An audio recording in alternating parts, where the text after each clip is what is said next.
Things went swimmingly for the first few days of the beachside trip. No bad puns intended. And Emily was enjoying every minute of it. Sometimes, I worried that I may have created a slight loner of a kid, given how happy she was to play by herself, how proficient she was at finding her own entertainment.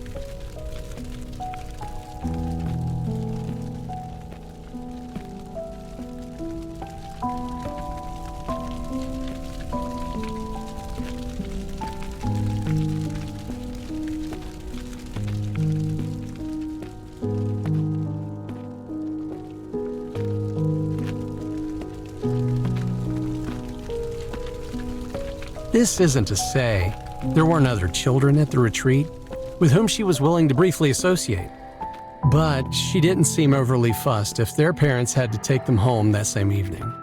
She was happy either way. I guess I shouldn't have been surprised given that she was an only child and that she was no stranger to the idea that people might temporarily inhabit her life, only to depart shortly afterward. Perhaps I'd raised her a little too well in that department.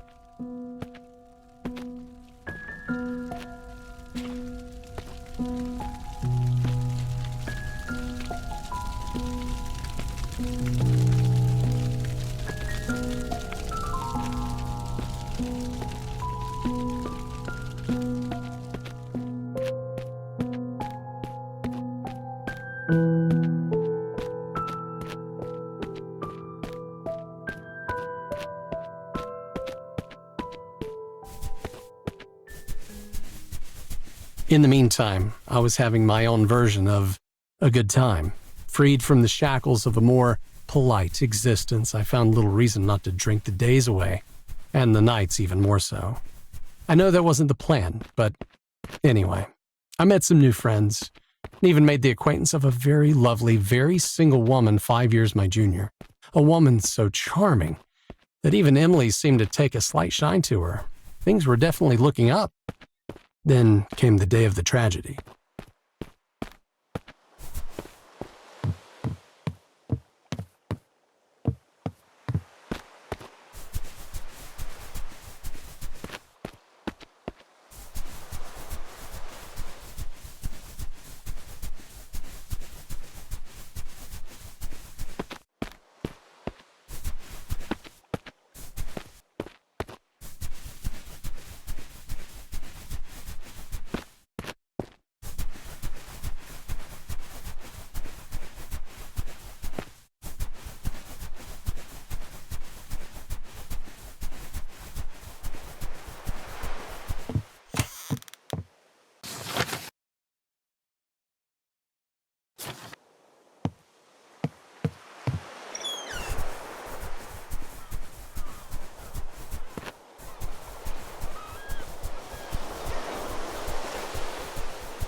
In the early evening, 2 days after meeting the woman, I was enjoying her company and that of some fellow adults while my daughter enjoyed the water mere meters away from us.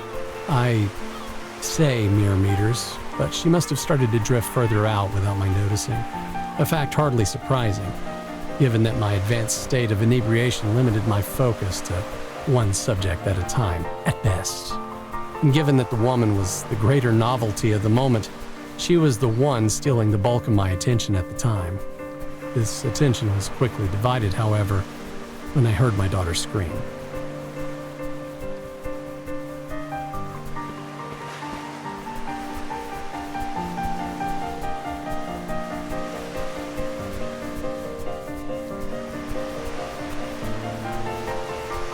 It's funny, the sudden clarity one can experience, the moment one realizes that something they love is in danger.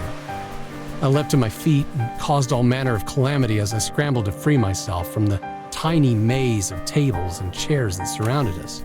Somewhere behind me, another man from our entourage was rushing to join me.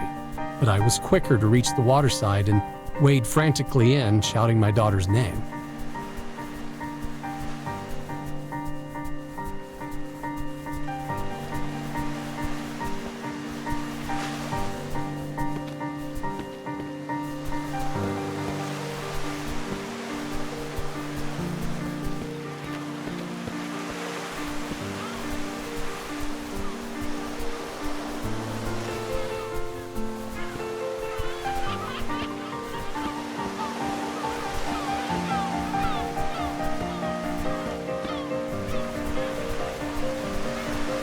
I couldn't actually see her at first then. Glimpses, only of her hands and arms as they flailed above the water. All thoughts of my own current capacity to swim were tossed aside, and I launched myself into the ocean fingers first.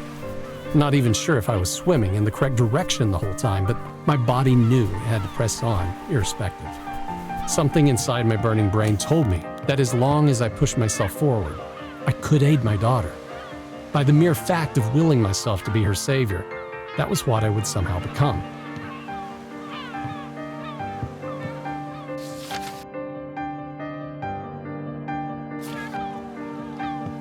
Her body was never found. Mine somehow made its way back to the beach before collapsing, face down, so I'm told, into unconsciousness.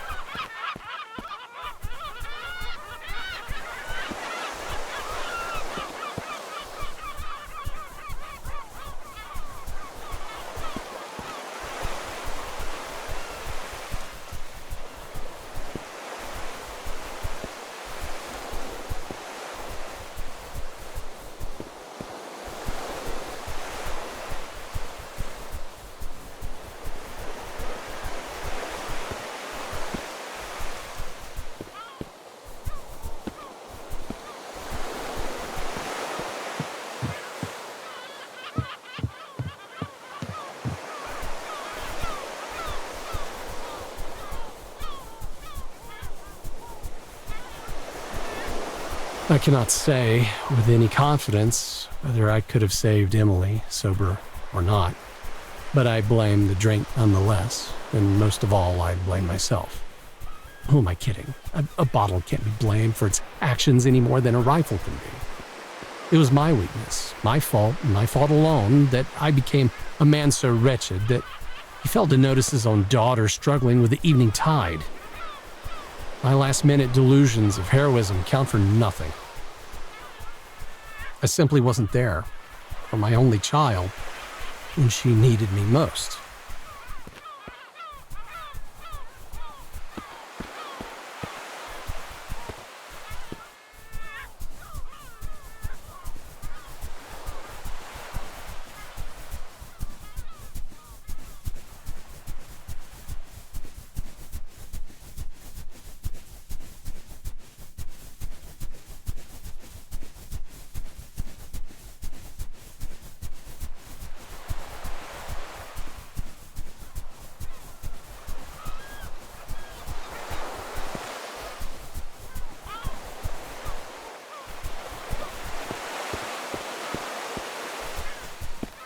Can I tell myself I was a good father?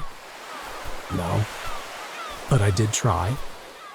More than my own father ever did.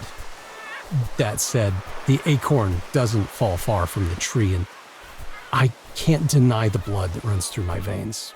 But I've punished myself plenty, and I've improved my ways. I don't drink anymore, and every year I make this pilgrimage to prove this fact to my daughter.